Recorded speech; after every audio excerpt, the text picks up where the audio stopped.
Hi everyone, welcome back to the Sports Breakdown once again. So today we are trying to do a new concept actually, like bringing on back Formula One because I think last episode, the last content that we did on F1 was like 2 years back. But I wanted to always do a video on Formula One and do like couple of episodes on it. And so this is the Formula One episode one of 2024 season. So we are doing it in collaboration with the Grandstand Podcast. So we brought in Shavin and Abhishek, both from the Grandstand podcast.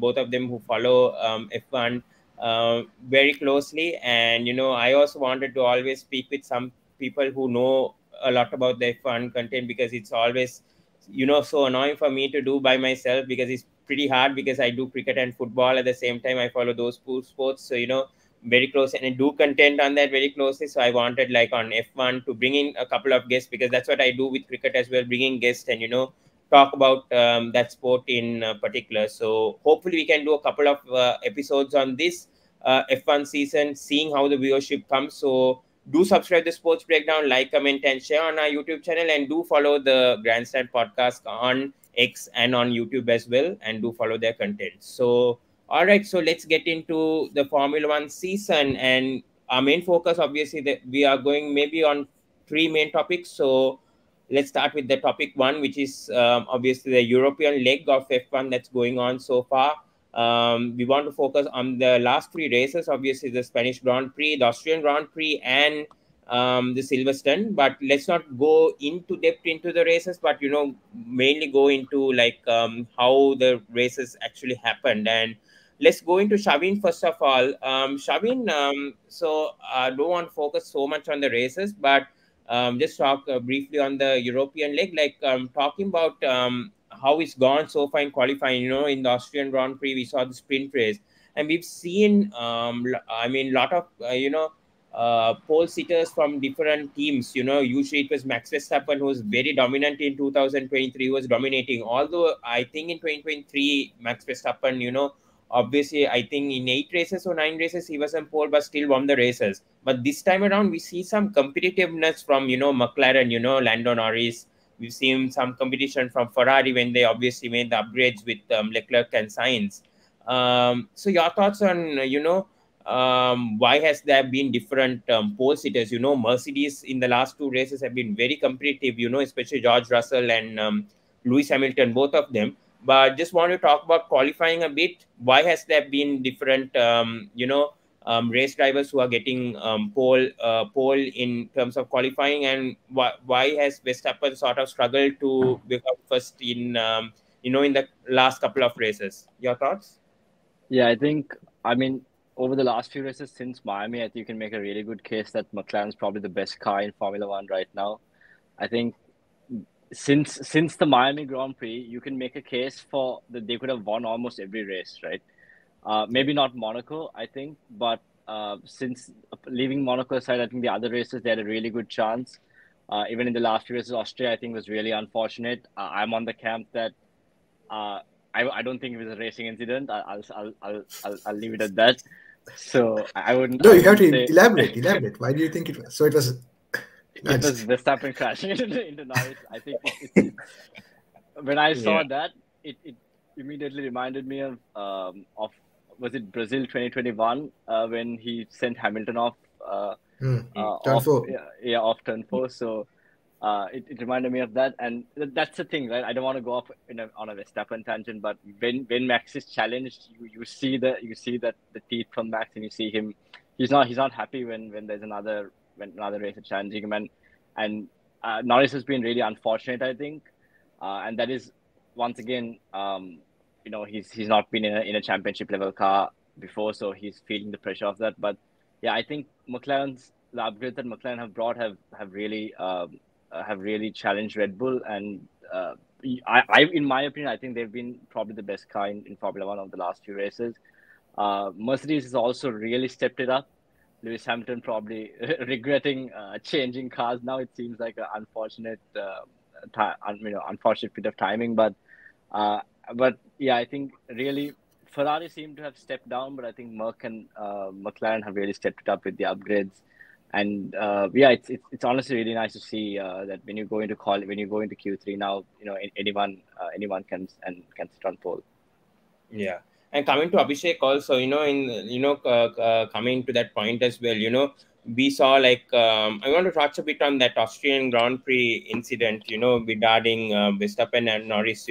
Obviously they're good friends, we know that, and they didn't want to take the blame for that, but it's a very controversial race what happened over there. But your thoughts, especially on that, because in my opinion, I was watching the race, I was thinking, why didn't Norris actually get the penalty before that incident happened? Because both of them, I think, touched twice or thrice, if I'm not mistaken, and then after that only Verstappen pushed him out of the racetrack, and then obviously got that 10-second penalty, and that obviously costed both of them once they touched. Obviously Norris was out of the race, and then Verstappen ended up getting fifth, and then Russell all of a sudden from third, he became the winner of that race. So your thoughts regarding on that incident between Verstappen and Norris, who was actually wrong? Because a lot of people are saying, Norris should be taking the blame for obviously pushing Verstappen, off the limits or whatever. So your thoughts on that? I mean, for most parts, I share the sentiment of almost everyone where they said it was most probably a racing incident. If anything, yeah, maybe Max, he moved too much to the left, but then again, he has a case to say that because you need to move to one side, but then when you come back, you can move towards the racing line to open up the corner. But of course, you have to leave a car's width. But you can squeeze, and that was a perfect example of that scenario just last year in the same race with Carlos and Max, where I think it was Carlos who squeezed Max or Max who squeezed it was Carlos who squeezed Max. Quite a similar way, and Max took more of a curb. Now Lando can say, no, I'm there, so I won't move more than what I have to move. So it was, like most people say, just an unfortunate incident. And even the tap, right? It was a nothing tap, and suddenly out of nowhere, both get punches. I think the more questionable things were what Max was doing before, where he was moving under braking and reacting to Lando's moves. When Lando was trying to send up the inside, Max was trying to move twice, which is not allowed in Formula One. So that was a bit more questionable, I would say, from Max. But again, it was an unfortunate incident for both drivers because they gave us some good racing. The sprint was amazing between Max, Norris, and Piastri. So yeah, an unfortunate incident. They patched it up. I think Norris knows now how to get it done with Max. Probably he would have learned from that. So yeah, we'll see how it goes in the next few races. I would still put it down to a very clumsy racing incident is what I would say. What I'll say, just to add to that, whenever Christian Horner says it's a racing incident, Red Bull has made a mistake, because otherwise he'll definitely go at the other driver and say, 100%. Whenever Horner says, oh, it's a racing incident, you know something. For me, even though I say it's a racing incident, I'm leaning more towards Max's clumsiness, because if you look at the way the track is, like it moves out, like it's hard to judge where the edge of it is. So you can think that there's no space there, but it's not in real life, and that's probably what would have happened. But Max has also confirmed in saying that he's going to give space, but he's not going to give a lot of space. He's going to keep it as tight as possible. And again, so it was just clumsy. But coming back to the qualifying thing, just to add one thing, I think people are also forgetting right now, because we've had so much excitement, that Max still qualified on pole in 7 consecutive races. Of course, the development has... there's been some good development, both from McLaren, who have been top in their development, and also Mercedes. I think they've understood where the performance is. They've always had a car that could be fast, just have not found that window. But I think it again shows how good Max is, and I don't think people give enough credit. I'm not a Max Verstappen fan, but I'm a fan of Formula One, and I think he's incredible. Even last year, like the gap between the first position and last position was very close. Always in qualifying was very, very close. But it was always Max who was taking it to that next level. He always found a 10th here and there and managed to get pole position. And it was kind of similar this season as well. I think at the start, Red Bull was definitely more dominant. But right now, we see that even Max finding that extra 10th here and there, it's not enough, because the McLaren has made probably a step forward in terms of outright pace. So qualifying was always close. It was always just a Max Verstappen factor that allowed him to get pole. And right now we see that, sometimes some cars are. And also I think Max is always struggling with setup at every race weekend right now. There's always some kind of complaint. I think Red Bull are struggling to find the right setup race weekends right now. Why that is, it's only them who can answer that. But qualifying has always been close. Right now it's just the Max Verstappen factor has been nulled quite a bit. Yeah. Also coming to you, Abhishek, like I don't know what's going on with Red Bull at the moment, like because the upgrades that McLaren and Ferrari have made, and even Mercedes, I think have really put off the edge for Red Bull. Obviously, with the situation, what happened with Honor, and obviously the race engineer obviously leaving, at the end of the season, and he's like one of the best race engineers you have in F1, and he might join Ferrari. So I don't know what's going to happen to Red Bull regarding next season, and the 2026 season, that's going to be very interesting. But I don't understand, like with the car, obviously we know Max Verstappen has the skills, but I also want to talk about Sergio Perez as well, because he's struggling in that Red Bull car, and you see Max Verstappen performing, either getting pole or either getting second or third. Is there something going wrong with the car at the moment, or what is going on? Is there a gap between Max Verstappen's car and Sergio Perez? Is there some sort of upgrades, like seeing on the races that are going so far? So your thoughts on that Red Bull car, what's going on at the moment? Because, I don't think Max Verstappen is also looking comfortable in some of the races that we've seen. Also, he's sort of been struggling with that car. I mean, first of all, talking about the car itself, it's a completely new design. So what they bought in 2024 is completely different to the car they had last year that was so dominant and won 21 of the 23 races, which they needed to do. They felt like they needed to do because they felt like if they kept most of the same characteristics of last year, they would have been beaten by the other teams because they would have studied. So there's probably a phase of trying to understand what they have in terms of a package and trying to understand where they can get that performance out. Coming to Perez, and that's probably why you might find even Max struggling here and there a bit. Okay, so maybe that's the reason why it's not as comfortable as it was last year. Coming to Perez, that second Red Bull seat has always been a bit of a taboo. I mean, if you look at people like Gasly, people like Albon, good drivers, really good drivers. You can see how well Albon is doing at Williams. Gasly 2021 AlphaTauri was, I mean, the streets will never forget that driver. He was such an incredible driver. But that second Red Bull seat is a tough seat because you're going up against arguably the best driver in Formula One right now, and at his peak. And the other main factor is the setup of the car. I mean, it's a well-known topic of discussion that Max likes the car a certain way.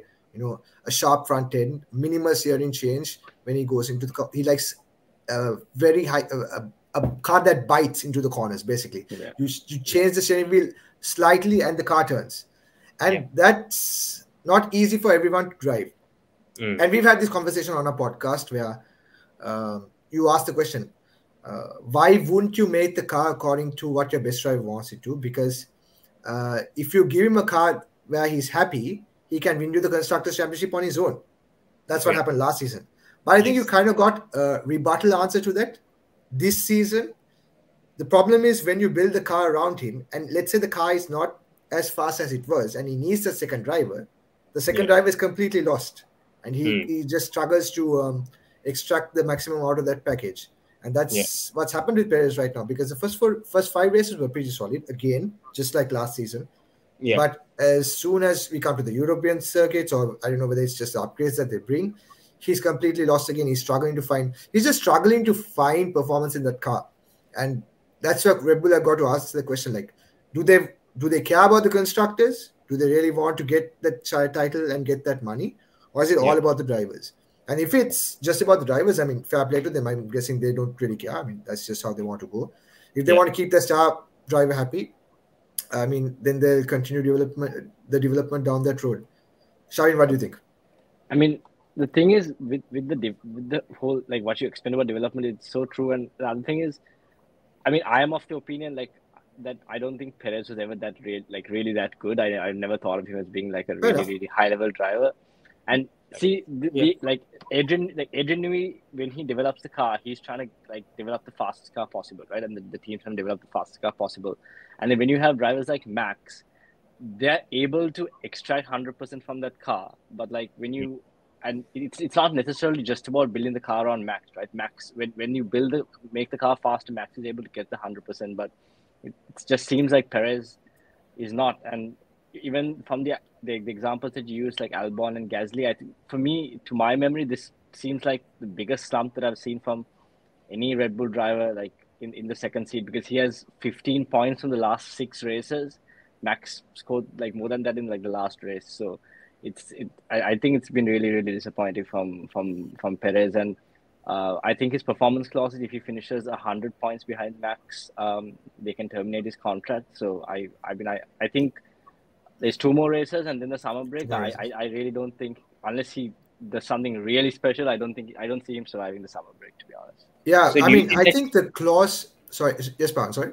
Yeah, sorry to interrupt. Do you think Red Bull acted too soon by giving Perez the 2-year contract, or could they have waited until the end of season to make a decision and then decide Perez? I don't think they acted too soon, because now we know what the details of the contract was. So there were performance clauses included. So I think one of them was, as Shavin said, he needed to be within 100 points of Verstappen by the summer break, which is not going to happen, I think, because he's 137 points. Max has to DNF 2 races. DNF at least 1 race, and he has to beat him in the other one to get under 100 points. Wait, is it the summer break or the end of the season? The summer break. He has to. He's 137 points behind Max right now. He needs to get within 100 points before the summer break, with only 2 races to go. It's very unlikely. But I don't think Perez will be dropped this season. I think if I'm not mistaken, the clauses were for 25 and 26. So I think Perez might still survive this season, but I think then going forward they might look for somebody else, which is a shame. Shavin probably makes a point that Perez was probably not at the highest level, but I think he was a pretty solid driver, especially 2021 and 2022. He was the perfect wingman for Max, and got the results when Max was out, or when he had problems. But ever since the whole championship, races as well, he did win a couple of races as well. He did. He's won 5 races with Red Bull. So he has shown that he can do it, and he has matched Max for pace on certain occasions as well. But he's just not being able to do that on a consistent level. And I think he's just struggling. He's just struggling to understand that car. Maybe it's not to his liking, and he just can't deal with it. So who do you think, coming to Shavin, who do you think can replace Perez in a case that, next season he doesn't perform or whatever, because there's rumors going on that Daniel Ricciardo can come back to Red Bull with the way that he's been performing for, obviously, the Red Bull, the junior team. Obviously, it was earlier Toro Rosso, they became Red Bull, Alpha Tauri, and then obviously Red Bull this season. But who do you think, because there's Daniel Ricciardo on the cars, there's Carlos Sainz, but I don't know. I don't think, obviously, Carlos Sainz might be heading to that Alpine, or maybe Williams seat, or because I think Mercedes, I'm not sure what's going on. We'll talk about the Mercedes situation later, but your thoughts on who's the best candidate to actually replace Perez in case that he's going to continuously struggle like this? I think performance-wise, I think probably Yuki Tsunoda would probably be the best option, just in terms of how well he's been driving for RB or VCAB. What do you want to call him? VCAB, yeah. This is Red Bull's second team. So I think Yuki's been really good, but it just seems like Horner's a bit reluctant to get Tsunoda in, maybe because of how he's been on the radio and stuff, and how his personality. Maybe he'll clash with Max. Liam Lawson also is an option, but once again, that will be like throwing him into it seems like a really daunting task for you to come straight into that second seat. He did really well last season when he stepped in for Ricciardo, but Lawson is an option as well. Aside from that, I think we spoke about this as well, Abhishek. I think Sainz would have been a really nice option for them, but it doesn't seem like once again that they wanna get him. So it's not super clear what option they can get in, which I think is the saving grace for Perez. But if it's on merit, I think Tsunoda really deserves a go in that car, because he's been really consistent for VCAB. And just to add to that, I'm not really sold on Ricciardo getting the Red Bull seat either, because he's had some good races, but as a whole so far this season, like Tsunoda has been on another level compared to Ricardo, and I don't see why they would want to go back to the Ricardo situation. Ricardo Max, I mean, they're good friends for sure. They're very close, but when they were racing, they've come together quite a few times. I mean, I think Ricardo might be a bit more submissive at this point because he would just be happy to be there, like happy rather than trying to go for a championship. But I don't think he's performed that much better to warrant a Red Bull seat. True. Yes, Checo has been terrible, but he showed signs at the start. Ricardo's also showed signs. I'm not going to say no, and he's a good driver. He's a very good driver. He's a Grand Prix winner and all that. But I think Tsunoda is getting really hard done by here by not being even considered. And people were thinking he might go with Honda to Aston Martin in 2026. That's not going to happen now that Stroll is also extended. Big surprise. But I think Tsunoda is really getting hard done by not getting considered by the big team. I get a part of it because I think Max and Yuki in the same car is going to be nuclear, knowing how both of them, how both of them are, how volatile they are as drivers when they are easily disturbed. But in terms of performance and raw pace, I think Yuki can easily not match, but he can give Max a good fight, is what I feel. And the thing with, just to add to that, the thing with Perez as well is like, it's obviously Merc and McLaren have really picked it up, which is why he's now at the back of that, I guess, the top 8, if you want to call it. But it's not just that, he's out of Q1 so many times. It's actually just crazy. You know the stat, right? What's the stat? Oh, Logan Sargent.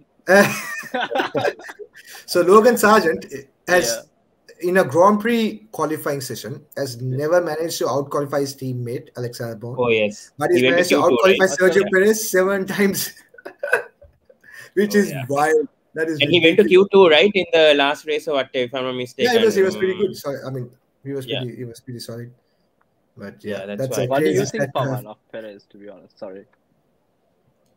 Pawan, could you repeat, please? Fan. Sorry, you're that's why I said that I'm not like that much of a fan of Perez. Obviously, yes, I know there's this Mexican connections and all that ensure that the sponsorship deals, that ensure that Perez gets that seat. But for me, I would have rather gone with Carlos Sainz when he's having a seat now in Ferrari that Hamilton took. That's why I think that was the wrong call. That he should have probably stayed at Mercedes. Hamilton. Let's come to that later. But for me, I think ideally, Carlos Sainz should have been the best option for Red Bull. But I don't know that ego and that personality clash between Sainz and Verstappen. If Sainz comes to Red Bull, I don't know about that. But for me, you're right about ego clash between Sainz and Verstappen, but it's not the Sainz and Verstappen you're talking about. I think it's Carlos Sainz. It's Carlos Sainz Senior and Josh Verstappen that have the problem apparently.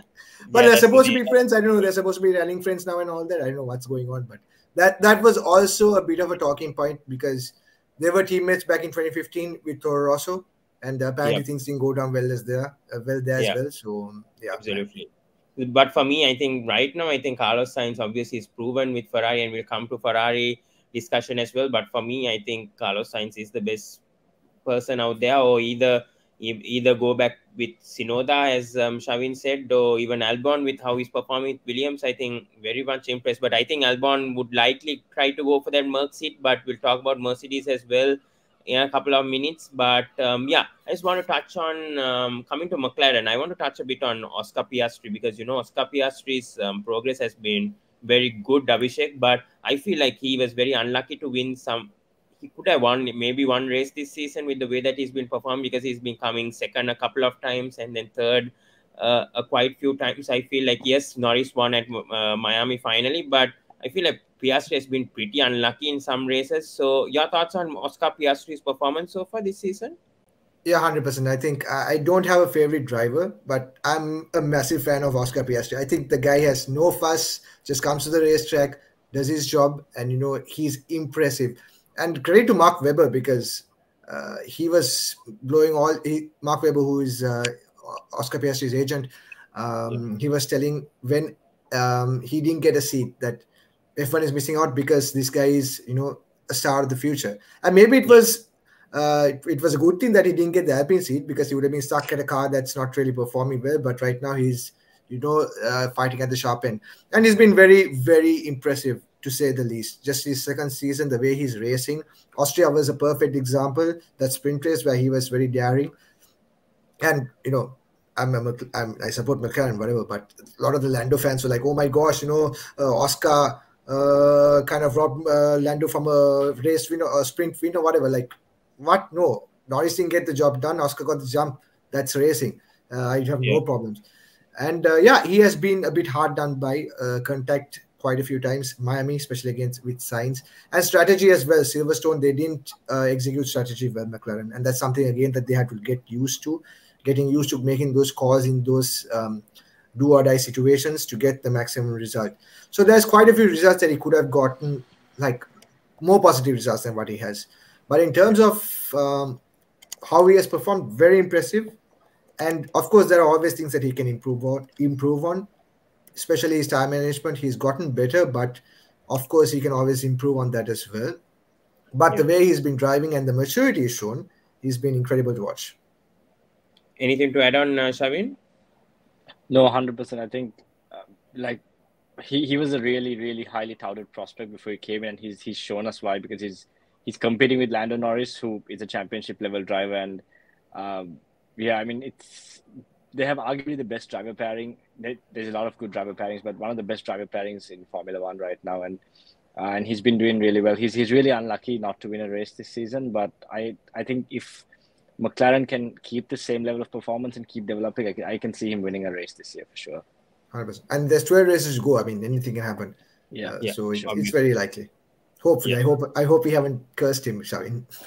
Hopefully not. Usually, if we, oh my god, to be honest, Shavin, you know that so we have this thing called the Grandstand Podcast, but probably it only happens on our channel where we say something and the exact opposite happens. Sorry, the Grandstand curse. Sorry, my bad. Yeah, and. This actually happened with our last F1 episode where I said to Shavin that Ferrari probably have a very good chance with the constructors. And ever since that, Ferrari have been going down.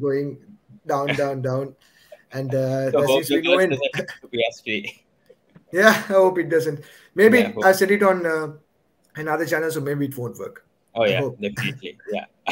All right, coming to Shavin, and let's talk about Ferrari now, because, talking about Ferrari as well, the situation with Ferrari, I don't know what's going on. First of all, I want to discuss Hamilton joining Ferrari. I don't know whether that was the right move or not, but I understand, Hamilton obviously wants to, evaluate what happened with Michael Schumacher's incident, although Schumacher did the opposite from Ferrari to Merc, but we know the legacy of Ferrari, and any driver would want to go to Ferrari, and I think that would have also happened with Hamilton also. He's decided to go with Ferrari because Ferrari, on the streets, Ferrari is obviously a classic car, obviously all that nonsense, but still, is that the right move? Do you think Leclerc retaining over Sainz was the right move? Because when Sainz got rejected with that contract, Ferrari contract, all of a sudden the Sainz performs, he won the Australian Grand Prix.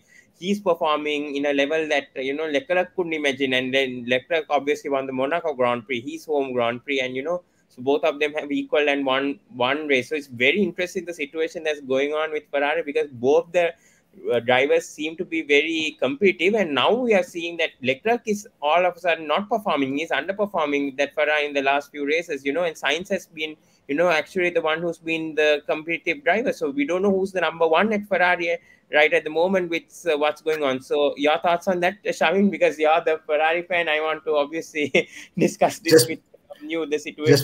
Just before Shavin answers that question, I can tell you why Leclerc slumped after Monaco. It's because, all Ferrari fans were praying, right? They were praying to God, saying, God, we'll let anything happen afterwards. Let him just win Monaco. So he won Monaco. And right now he's given up all his good luck for the next 10 years. He's not going to win anything. Your thoughts, Shavin, on the whole situation? Okay, to be fair, you're asking from one of the biggest Charles Leclerc fans. Who should say Ferrari? Obviously he's my favorite driver, so I might give a bit of a biased opinion, but in my opinion, I think he hasn't been. There's so many ways to answer this question. Ferrari itself, I think, has gone behind on development, where Merc and McLaren have really picked it up, and they've really dropped the ball because it seems like Red Bull have hit a ceiling with their development and the other teams are catching up. but Ferrari are not catching up at the rate that the other teams have. So, just after Monaco as well, we had this conversation and we were saying, looks like Ferrari are in a good state to grab the constructors, but once again, as we've seen over the last couple of seasons, they've dropped the ball once again. They are just the car is just not. They are definitely the fourth best team. I think that's the easiest way to put it. They're the fourth best team right now, and you have the other three teams above them.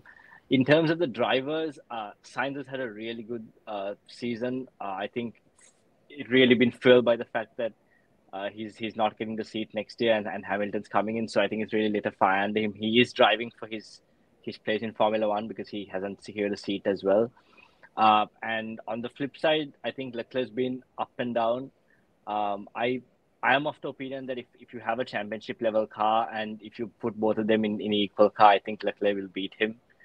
That's my opinion. I think he's, on paper at least, he's the fastest driver over one lap in Formula One, in my opinion. He does lack a lot of things certain things that Sainz has. Like Sainz has a really good racecraft and managing, knowing when to go against the team and make decisions like that. But I think Leclerc lacks that, or he doesn't have that yet. Even in the last race, right? They pitted for Inters way before they should have, and just completely ruined his entire race. So whereas I think in certain situations Sainz may have not made that call.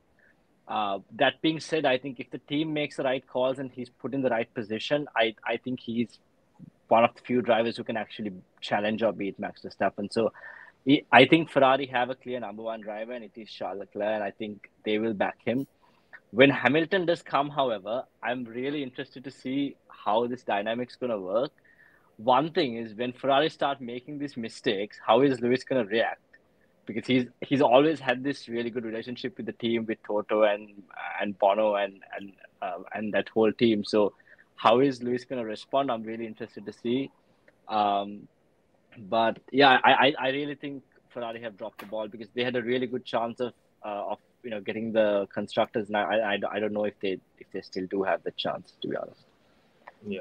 Abhishek, your thoughts? Because I've seen this in Ferrari in so many seasons, the battle between Hamilton and Vettel also back in 2018-19, Ferrari had that edge to beat Mercedes in the constructors, and then all of a sudden the cars sort of let it down in the second half, and Vettel has complained so many times during that 2 seasons with Mercedes, but it's also Vettel's fault also with the way that it happened. That's another story to talk, but Ferrari sort of, always sort of slumps down or drops it out in the second half. When they have the perfect chance to get the constructions, they somehow screw it up. And I think since 2011 or 10, they haven't won a constructors championship. So your thoughts? 2008.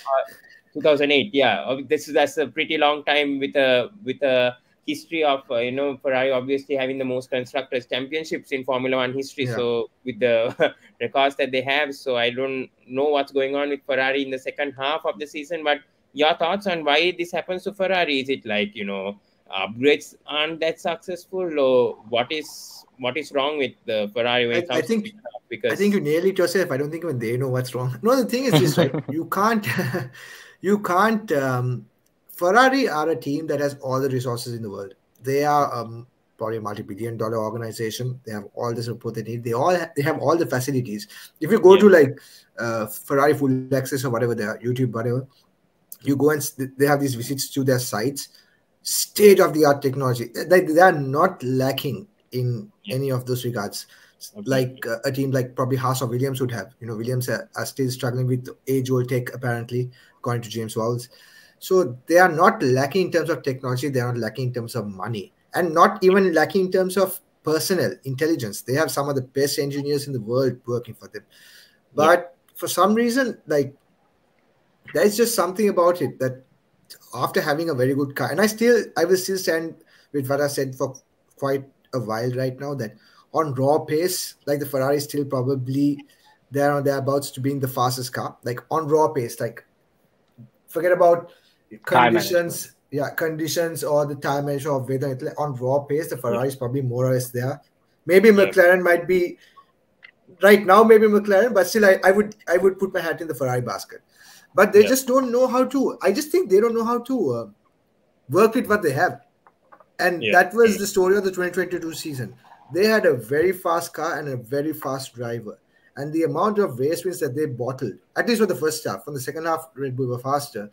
But the amount of race wins they bottle. It's just the nicest way to say it, I think. Yeah. It's telling. Maybe they needed experience, like in the same way I tell that McLaren right now need to gain experience in fighting for a championship, something which Red Bull and Mercedes, they know very well about. They're just hardwired to challenge for a championship because they have gone against each other. They have had that success, so they know what it takes. Yeah. This team, even though they have the history, both McLaren and Ferrari, they are the two most successful teams in Formula One. The success has come quite some time back, so they're still probably learning in that regard on how things should go, how things should work when it comes to a championship. But it is a shame because it seemed like Ferrari had turned the page and things were looking very good. At one point, they had won Monaco, they had won Australia. Adrian Nevey was supposed to be coming, but apparently right now he's planning on taking the Aston Martin deal, which is another blow, I think, because having Nevey working on a car would always be a positive. So it seems like things have kind of turned around in the Ferrari camp. But like I said, they have all the resources. So if they manage to get things right, and I think you can trust Fred Vasseur. I think he's a guy with a plan. He's made some very strong decisions. He is not worried about hurting the establishment, because we know how Ferrari is all about. This is the Italian dream. This is all about Italy and all that, which is good. I mean, it's a nice thing because it's an Italian company, and they're paying homage to their culture. But there are times where you need to make that switch. And I think a good example, I'm sorry, I'm like talking a bit, but when Vettel came to Ferrari, he used to tell them stuff on how Red Bull used to operate. And Red Bull were the constructors champions, but they would shoot him down saying, that's Red Bull, this is Ferrari, we do things the Ferrari way. And Ferrari not really had that success, and maybe they can always take that opinion from outsiders to know how champion teams work, but sometimes they are not reluctant. But I think with Vasseur, he's always open to that kind of thing, that kind of opinion or that kind of criticism to make the team better. And I think that's what you need. Yes, it's good to have to be rooted in your culture, and it's well founded because Ferrari have a massive part of Formula One history. But then taking those advices and those opinions and those criticisms would also help you grow as a team. So I think you can still trust Fred Vasseur to do the right thing. All right, so let's come to Mercedes, the way that they've been performing, and let's go to the Silverstone race. Obviously, the way that, Lewis Hamilton, I think after 258 races, I think he won a race. It's been a pretty long time. So let's come to Shavin on that, Lewis Hamilton winning after a very long time and in his home Grand Prix as well in the British Grand Prix. Your thoughts? Because, Hamilton had absolutely no chance. It was Russell on pole, obviously, and then, he obviously screwed up in the, obviously with the tires, and, it was also another chaotic race over there, but Hamilton took the advantage. He simply had the pace. I think Russell didn't have the pace in that race, although in qualifying he did. But your thoughts? I mean, the determination of Hamilton was the supreme. I think he wanted to, give one last farewell to Mercedes, and I think he did that in the perfect place possible. And the way that Mercedes have stepped up in the last few races have been very interesting. No one thought that Merc will win the last two races, but they've somehow taken that advantage and won. So your thoughts, Shavin, on that? Yeah, I mean, I think it was really one of Hamilton's best performances in a while, because this season, I think over the last two seasons, he was neck and neck with Russell, but from this season, it looks like Russell has a bit more pace, especially in qualifying. So I think it seemed like a real weight lifted from his shoulder to win that Grand Prix finally, given that Russell won before as well. So I mean, it was unfortunate for George to finish the way he did, but really excellent performance from Hamilton. And he still, Abhishek and I always had this discussion to decide, does Hamilton still have it? Is he still one of the best drivers? And I think he's still one of the best drivers and one of the few drivers who can actually challenge Max.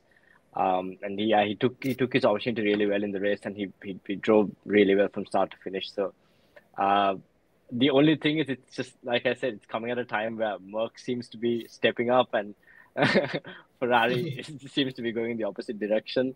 But he still shows us that he has it, and if he's going to Ferrari, it's definitely because he has in mind that he wants to win that 8th, or in some people's eyes the 9th championship. But I think, just to add to what Abhishek said as well, given that Vassar is very open to changing things up. I think Lewis is going to bring in a wealth of knowledge from a winning team and a winning mentality, which Ferrari clearly doesn't have. Clearly doesn't have now at least. So I think it bodes well for Hamilton going forward for sure. Yeah. Abhishek, your thoughts on how Mercedes has improved in the last few races? I think Toto has got something right, in terms of, I don't know, the upgrades seem to have really worked out with in the recent few races, and Russell and Hamilton have really taken the advantage over that, especially Hamilton, because who would have thought Hamilton would have won a race this season with the way that Max Verstappen, the way that McLaren and Ferrari have been performing in the first few races of the season. No one thought that Merc will make such a comeback like this, and Hamilton winning a race since the 2022 Saudi Arabia Grand Prix. So your thoughts on that with the recent improvements of Merc? I think this race win was like 99% the driver more than the car. I mean, on raw pace, the Mercedes has improved, but still not on the level of the McLaren or the Red Bull. And it was not based on pure performance that they won. Even in Austria, great performances. I'm not going to take anything away from them, but they needed to have that Norris Verstappen crash for Russell to win that race. And here it was just Lewis's mastery of the wet. He was on another league, and he's always been on that at that different level around Silverstone in the wet. His first race in Silverstone in 2008, he lapped everyone except second was Nick Heidfeld in second, which is crazy. So that was down to the driver, and it was a great win. I mean, very emotional as well. I think who would have thought that Formula One fans would have celebrated a Lewis Hamilton win like this? Right? It's ridiculous, but that's the beauty of sport and just the unpredictability of it. But I think, like I said before, the Mercedes has been a fast car in the right window, but they've always managed to exploit that performance only in certain conditions. It has not always been possible for them to get that performance in every single race. That's why you've seen it in glimpses in like Brazil 2022 where Merc were fast. Silverstone, they managed to get a good result, and glimpses here and there. So there is that performance, but it's getting the car in that right window. That you hear George and Lewis talk about this window all the time, because that's what it is. Yep. It has space, but they struggle to unlock it at every single circuit. So absolutely, So I think Mercedes, hope they can, continue this performance. So let's see how that goes. So let's talk a bit about the drivers market a bit more. What's going on? So Audi obviously coming in 2026. Abhishek, what can we expect from, obviously it's right now Kick Sauber and now Audi coming in 2026. What can we expect in terms of the drivers market? Because already they've signed Nico Hülkenberg. They've given a 3-year contract, obviously, for him.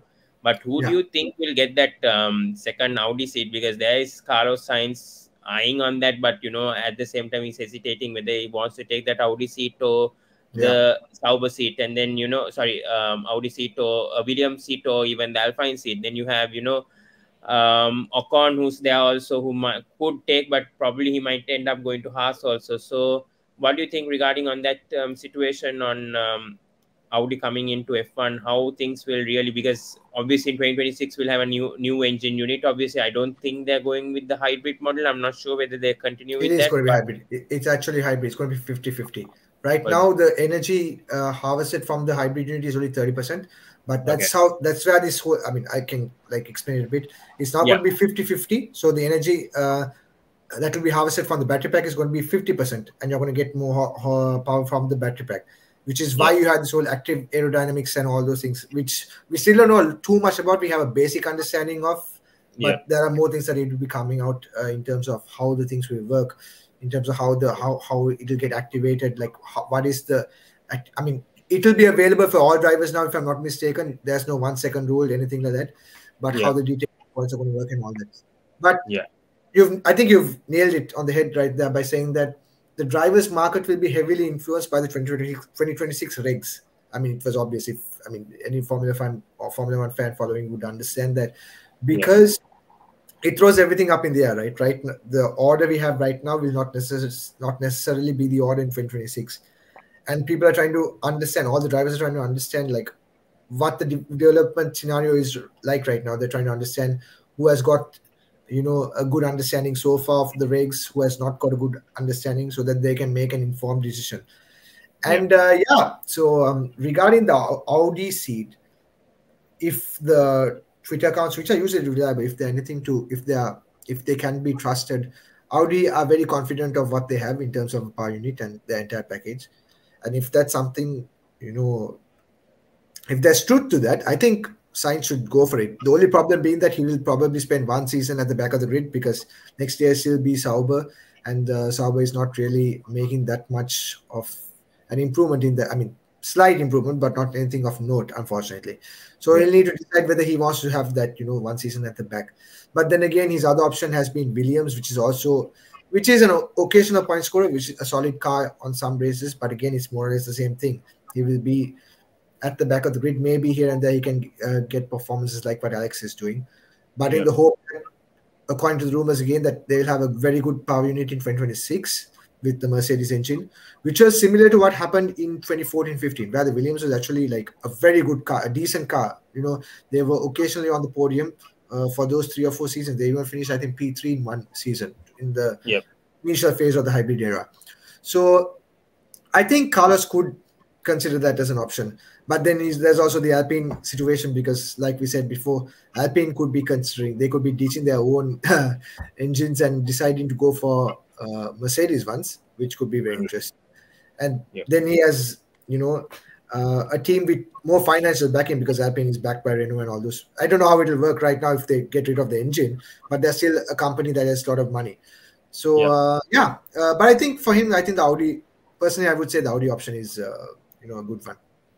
Yeah. All right. Fan. All right. Shavin, coming back to you, I want to talk about the Aston Martin situation going on, because it's been such a disastrous season for Aston Martin in terms of the standard, because they've already given Alonso a new 2-year contract. He's 44 years. Yes, he's a very good driver. Obviously, Alonso is one of the best, and one of my favorite drivers all time also is Fernando Alonso. So, a huge fan of him. So, but, Lance Stroll obviously staying at Aston Martin a seat because of his father obviously owning, although I don't doubt Stroll, he's a good driver and all, but partly him staying in Aston Martin is due to his parents. So I don't want to say anything bad to Lance Stroll, but it's sort of the truth, because he's not showing his potential despite being 5 or 6 years being at F1. He was in Williams first of all, and then went to Aston Martin. But your thoughts on the whole Aston Martin situation, because we know that Adam Newey might edge coming to Aston Martin, and we don't know what's going to happen to Aston Martin in 2026. But your thoughts, why they're struggling this season? Alonso is complaining so many times in the radio, we don't have the pace, the tires are burning out very quickly, this and that. There's so much complications going on with Aston Martin. They're not having the car they're going out of Q1 many times, both Stroll and Alonso. So is it the conditions that's going on?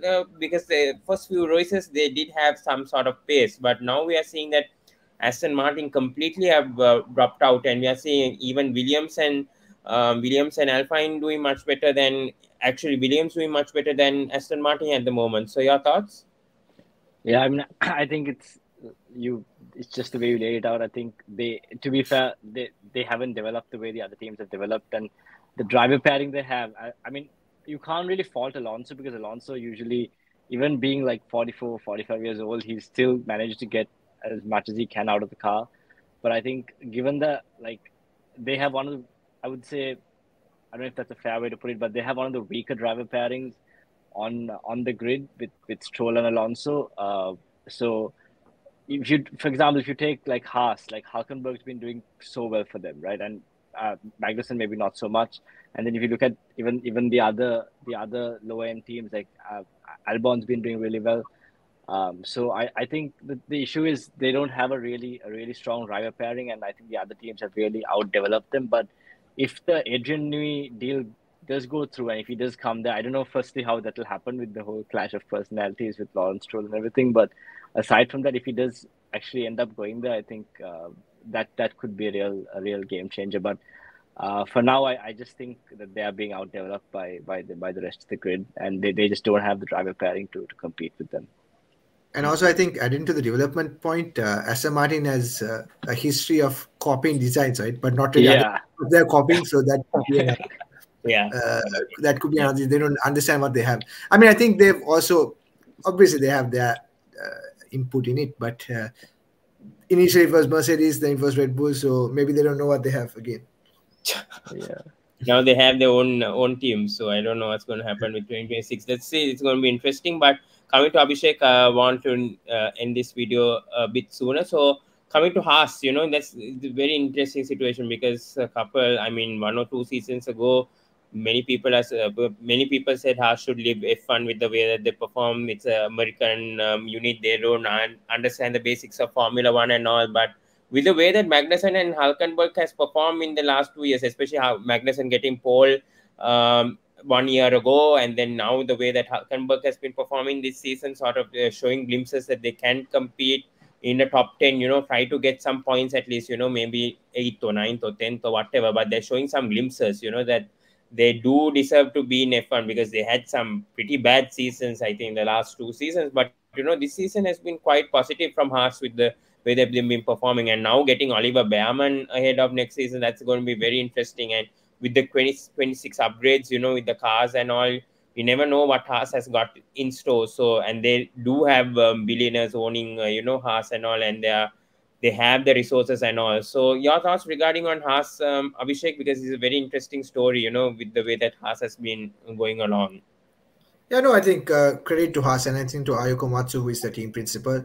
It was a very brave call from Gene Haas, not a brave call, I think. I mean, it was maybe brave to get rid of Gene Haas and get Komatsu in. Get rid of Steiner. No, I think. Sorry. Get rid of Steiner, you mean? Get rid of Steiner. What did I say? Oh, yeah, Gunther Steiner. Yeah, Gunther Steiner. Sorry, get rid of Gunther Steiner and. Yeah, I thought I said Steiner. Sorry, my bad. Okay, to get rid of Steiner and to get in Ayako Matsu. But it's paid off, right? Because they've had some very, very solid performances, and Hulkenberg in particular has really, really outshone that Haas. And honestly, can't wait to see what he can do in Audi if they're very competitive. Finally, can get that podium because I think he deserves it.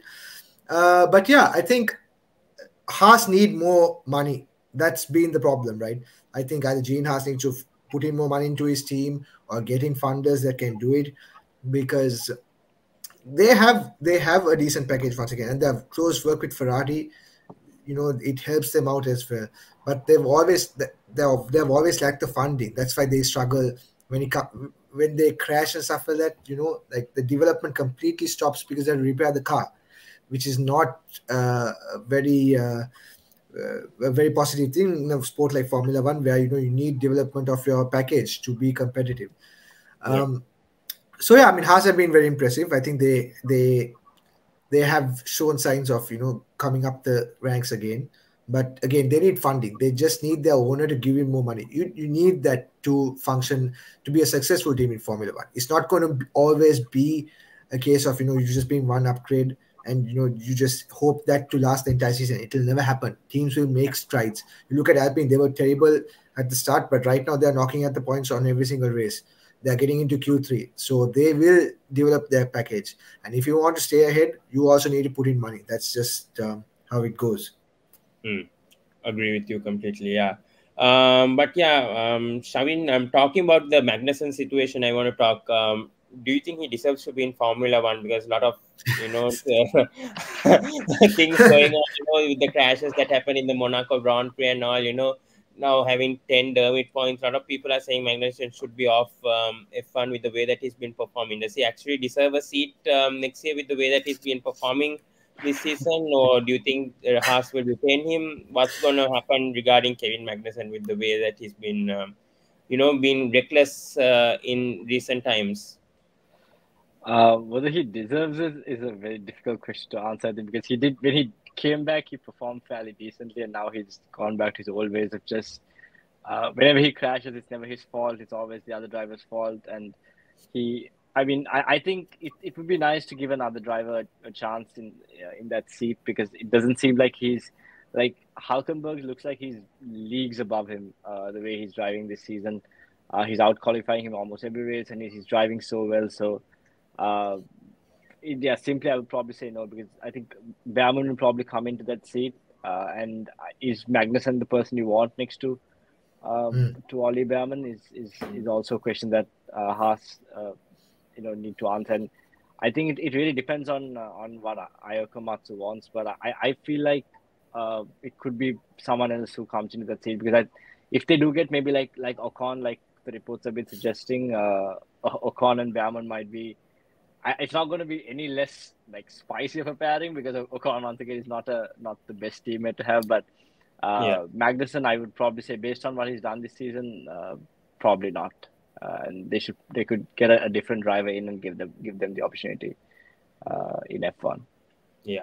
Coming to Abhishek once again, I want to talk about Pierre Gasly a bit, because he showed some promises with Alpine, and with even the previous car that he was, he showed that glimpses with the Red Bull, obviously the Alpha Tauri, the way that he was performing. Then he went to Alpine, but I don't know, it's sort of like a downgrade that happened to Pierre Gasly. Is very disappointing, because for me, I think he has potential. Definitely has potential, but I don't know. In the last 2 seasons, Pierre Gasly has really not stepped up his game, I feel, and I don't know whether he can lose a seat with the way that he's been performing. Hope he doesn't, but it's been really disappointing. He has been signed. Pierre Gasly has been signed for 2 years with, but, 2 or 3 years with Alpine. Yeah, with Alpine, but still, do you think that he's not showing his potential? Because I know the car, obviously Alpine has been terrible or whatever, but I feel the driver also needs to puts a bit more effort, I would feel, right, to try to somehow get some points or whatever. But I don't think Gasly is doing that at the moment. But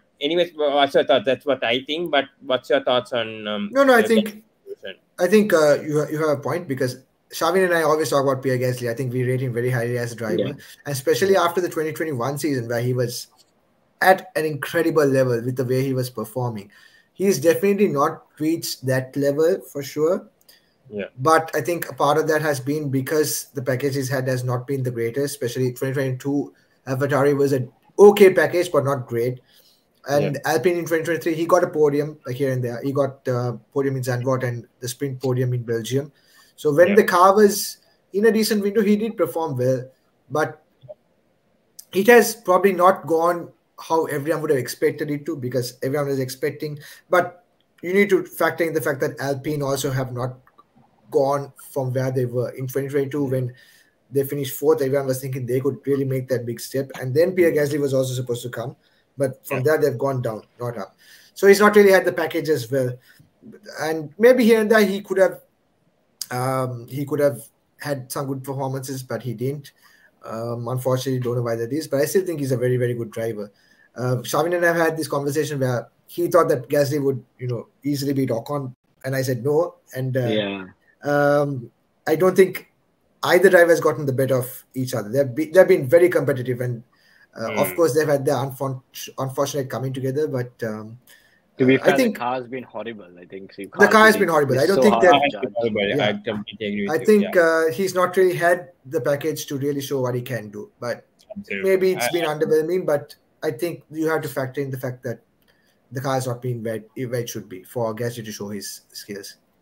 Okay. One more question before we go to the preview of the Hungarian Grand Prix. I need to finish this. But coming to Shavin once again, the Merc vacant seat right now, because they're saying the F2 driver, I think Kimi, I can't remember his last name, Kimi but Antonelli. He might get the second seat for Mercedes, but there is several drivers over there. I think Alex Albion is in that Merc seat with the way that he's been performing with Williams at the moment. Several other drivers also. I'm not sure about. I don't think Sainz might go to Mercedes. I think Toto Wolff is not opting that option of going to Sainz, but Albon could be option over there, and maybe Ocon, but I think he'll go to Haas. So what is the situation over Mercedes? Because that second seat, because the way I don't, Russell obviously has the capability of winning races with the way that he's been showing this season, but I think they would want a second seat, obviously a driver who can obviously match Russell and compete with Russell. So your inputs and your thoughts on that, Shavin, because you have Liam Dawson also in the bench, you have Albon also there, but I feel like they might opt with the F2 driver. But your thoughts on that? Yeah, I mean, It looks like it'll be Kimi Antonelli once again. Seems like Carlos Sainz would be a good option for most of these teams, but it doesn't look like that's going to be the direction they want to go in. Antonelli will be a very daring move, and it's something that I can see Toto Wolff doing, to be honest. Just to sort of shake things up. And to be fair, I think Antonelli won with Prema in the last race, didn't he? I think. Yeah, he won in Silverstone. In the rain, which is pretty good because he won rain affected game and safety car restart, but he won by 9 seconds, which is pretty impressive. Yeah, 100%. And it came after Toto Wolff was saying, you need to see good performances from him. Something of the sort to that effect. And then Antonelli won, and he's been touted to be one of the best prospects we've ever seen. Right? They're saying more than Max or Piastri or Leclerc. They're saying Antonelli could be the next big thing. So. Was Leclerc told that? No, kidding. Joking, Shavin.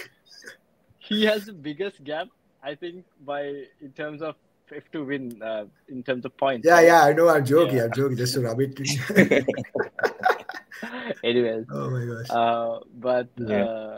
So I think it's really tough to say. I don't know. To me, if I was Toto Wolff, I'm not, but if I was Toto Wolff, I would probably give it to someone like Albon just to see how that, because Albon really deserves it. He's driven really well, and probably put Antonelli and let him have a couple of seasons like George Russell did, because if Antonelli comes in, he's not going to beat George. He's not going to beat Russell, right? It seems very, very. If he does, it would be insane, but it doesn't seem like he will.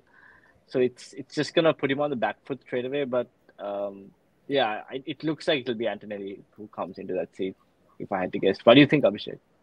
No, I agree with you that he should probably go to Williams. And let's not. I mean, great, he won that race at Silverstone, but before that, he's not been. Obviously, the Prema has also not been very fast. Usually, they are the quickest team in F2, but this year they have really struggled to get that car right. So they've really been struggling. You have Behrman, who is he has a higher position in the F1 championship than in the F2 championship, which is crazy, right? So it's been a struggle there. And the reason why he would want to get Antonelli fast is because he doesn't want to lose into Red Bull. He doesn't want Helmut Marko to do what he tried to do with Max Verstappen and try to get him into Mercedes before Red Bull signed.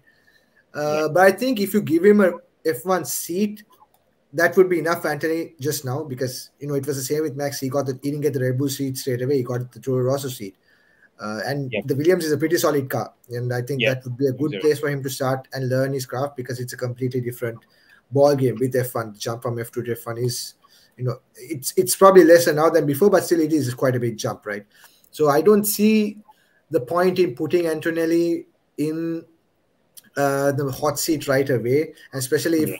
It's to be believed that Mercedes have apparently a good PU for 2026, which means they will be challenging for the championship. Let Antonelli learn his craft, and then when he's ready, he can make that seat up. Because at the start, he only wants a seat in F1. That's probably what he wants. And then if he has that assurance that he will get that Merc seat later on, why not? I think that's the safe option. And like I said, I'm all for Albon going to Mercedes, because I think he deserves a chance again at a top team. And a chance where, and it'll be interesting to see George Russell versus Alex Albon in the same car. They've raced each other in F2, they've raced each other their whole life. And it was very unfortunate with what happened to Albon with Red Bull also. Yes, he had these cases and all. He got demoted to Toro Rosso, but I feel like he deserves another chance with how he's been progressing with Williams right now.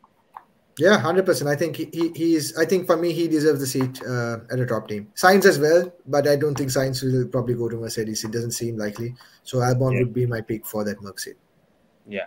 All right, guys. So let's preview on the Hungarian Grand Prix before ending up this video. Just predictions and sort of what's going to happen. But coming back to you, Abhishek, do you see a Red Bull comeback with the way? Because last two races, Mercedes has really done really well and obviously won both the races with both the drivers. But, Red Bull hasn't had a drought like that where they have not won 2 races in a row. So not won a race in the last 2 races. So do you think, can we expect a Max Verstappen comeback at the Hungarian Grand Prix, or do we see Mercedes or even McLaren trying to edge one of the,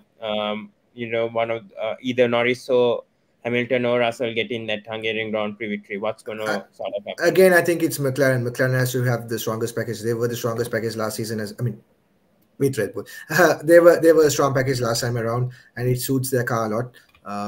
Because Hungary a lot of slow to medium. It should suit Ferrari because it's a lot of slow to medium speed corners. But Ferrari have again off the ball game. But McLaren have got an all-round package right now. They were fast last time around, and they are in a good run of form, so they should be the team to beat once again. Max. He has that X factor about him. He will put that car somewhere close to the top, even if it's not anywhere near. And Mercedes, you can also probably expect them to have some kind of challenge. Because last time Lewis got pole, the year before that it was Russell who got pole. So they seem to be competitive around Hungary, at least when it comes to qualifying. So you can expect, again, a very close battle, but I think I would still put my hat in the McLaren basket. Maybe Ferrari might surprise us once again. They've had two weeks to understand what went wrong. Maybe they might bring something. But I think we probably expect McLaren to have the car to win. Whether they win, that's again down to the team and the driver. Yeah. What about you, Shavin? Your thoughts on the Hungarian Grand Prix? I think Sergio Perez is definitely. I'm just kidding. Yeah, 100%. He's going to make the comeback of life. I think, like Abhishek said, I think McLaren will be the favorite because the car is very easy on the tires as well compared to the other teams, and I think being a track that overheats quite a bit like Hungary, I think the team, the car will do quite well, and it'll depend a lot on who gets pole as well because it's not the easiest track to overtake. Pole will count for a lot. If Verstappen gets pole, he'll win the race. I have no doubt about that. If another driver gets pole, he may win the race, but there's still a chance. You can expect a dive bomb into turn one. Yes.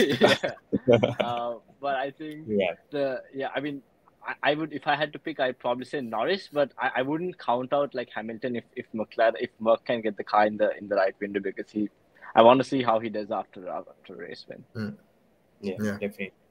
Predictions, guys, pole and winner. I know it's you guys having it's very unpredictable in F1, but coming with Shavin, who do you think is going to be the pole sitter, and who's going to be the race winner according to your thoughts and your analysis? And I'll tell my. I'll go off board. I'll say Piastri wins the Hungarian Grand Prix and Norris gets pole.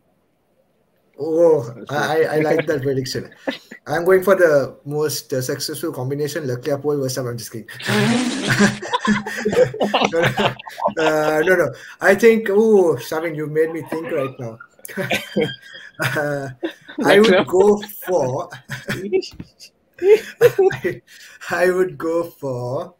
This is tough. I would go for a Norris pole Verstappen win. Nice. I will go for a Verstappen pole, and I want Piastri to win, like Shavin said, because I'm a Piastri fan myself. I would like Piastri to win a Grand Prix. I think the Hungarian Grand Prix will be suited for him. But hopefully Verstappen has a technical difficulty and moves out of the race, and Piastri wins the race. So that's what I want, Piastri to be second and him win a race. So let's see what happens. No, but just to add, I think if you look at the strategists and the people who set up the car, they talk about quite a few similarities between Monaco and Hungary, right? Hungary. So maybe if Ferrari could be in the mix here, I'm just going to leave with that. Don't say that. You never know. I'm just going to maybe Ferrari might be in the mix here. You never know. But then again, even in Monaco, we know that Ferrari has had success in the Hungarian Grand Prix. Apart from Hamilton obviously having his dominance, Ferrari has had their success at the Hungarian Grand Prix quite 100%. A bit. But if you look at Monaco, it was probably McLaren with the faster car. It was Leclerc who made that difference. So that's why I think maybe Ferrari might have a say, but McLaren should have the faster package in my opinion. Let's see what happens. All right, thank you so much, Shavin and Abhishek. I know it's gone past the 1 hour mark, but yes, definitely I'll put timestamps on there. But it's been a really good conversation talking about F1 like that, and hope we can do more episodes like that. Although let's see on how the fans and all react once I upload this video. But thank you so much, Shavin and Abhishek, for coming. It was a really good conversation, and it was a marvelous discussion talking about F1 in general, especially the European leg, and on the regarding on the drivers market as well. So it was a very good conversation and a very valuable input from both of you guys. So thank you so much for joining on this episode one, and hopefully we can have more episodes like that in the near future once you guys are available, or whatever. Let's see how it goes. But thank you so much. Yeah, thank you for having us. It was good 100%. fun. Yeah, definitely. All right. Yeah. All right, guys. So do subscribe to Sports Breakdown, like, comment, and share on this video, and let's see how it goes. And then we can see whether we can do more episodes like that. I would like to personally do more videos. I won't look much on the viewership and all. We'll try to do F1 episodes mostly, maybe like monthly, or maybe in every 2 weeks or 3 weeks, regarding on the races that happens in the near future, because we have obviously a summer break coming up. So hopefully can do another episode before the Asian leg begins. So let's see how all that goes. So, but thank you so much once again to you guys, and do subscribe to the Grandstand Podcast on their YouTube channel, and do check them out on X as well. Once again, do like, comment, and do follow them, and do subscribe their channel, and do obviously follow them on Instagram as well. So thank you so much, guys, and let's see in the Thank next you. video, guys. Thank you so much.